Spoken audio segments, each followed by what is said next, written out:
Oilada er va xotin o'rtasidagi janjal oraga spirtli ichimlik aralashgandan so'ng olovli yakunlangan. Ramziy ma'noda emas, rostakamiga. Sarxush holatdagi er ayolni reja asosida yoqib yuborgan. Jinoyatni oldindan o'ylangan ish ekanligini 2 litrli plastik idishga erkak tomonidan quyib kirilgan benzin bilan ham tavsiflash mumkin. Uyga kirib keldim, benzin olganim haq, portizaman deb, men uni yoqaman deb niyatim qilganim yo'q. Men oramdan 1 metrda nariyoqda turdi ayol. Men uni yomon o'ldirish niyatim yo'q, yoqish ham niyatim yo'q edi. Shunda kel, yana bir marta shunday qiladigan bo'lsam deb zajigalkani yoqqanim bor, ikki qo'lim yuzim yonib ketdi. Ko'rganim yo'q, men u ayolim yonganidan to'g'risi. Bo'lib o'tgan voqealardan so'ng panjara ortida bildirilgan pushaymonlik 5 marta operatsiyani boshidan o'tkazgan ayolni avvalgi holatiga qaytara olmaydi endi. Jabrlanuvchi taraf eng ko'p shundan afsusda. Xudo ko'rib turibdi. Nima deyman? Har kim o'zini, bolasini o'zi boqsin. Hech kimga yomonligim yo'q. Uyim joyim deb yurgan ayol bunaqa qilishiga noloyiq.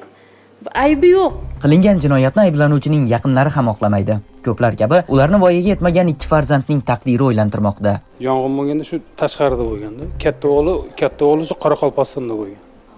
Kichkina o'g'li bular bilan o'tdi. Xona endi uy yongandan keyin hamma narsa yonib ketgan, to'g'ri. Uni qopladik, to'g'irladik. Xolos hammasi yaxshi. 30 millionni oshdi. U yana keyin davo qilishyapti. Yetmadi deb. Endi ikkita bolani endi taqdiri nima bo'ladi, hayronmiz. Taraflar eshitildi va muzokaralardan so'ng panjara ortidagi shaxsga nisbatan sud hukm o'qildi. Sudlanuvchi O'zbekiston Respublikasi Jinoyat kodeksi 25-97-moddasi 2-qismining DJ bandlari va 173-moddasi 2-qismining B bandidan nazarda tutilgan jinoyatlarni sodir etishda aybdor deb topilsin.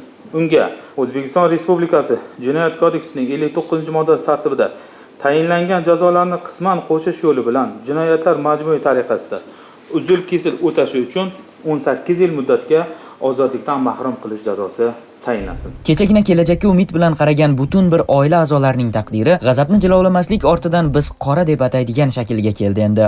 Xulosa esa sizga qoldirildi. Bu kun Shahzod Abdullayev, Sardor Yo'ldoshev, Toshkent.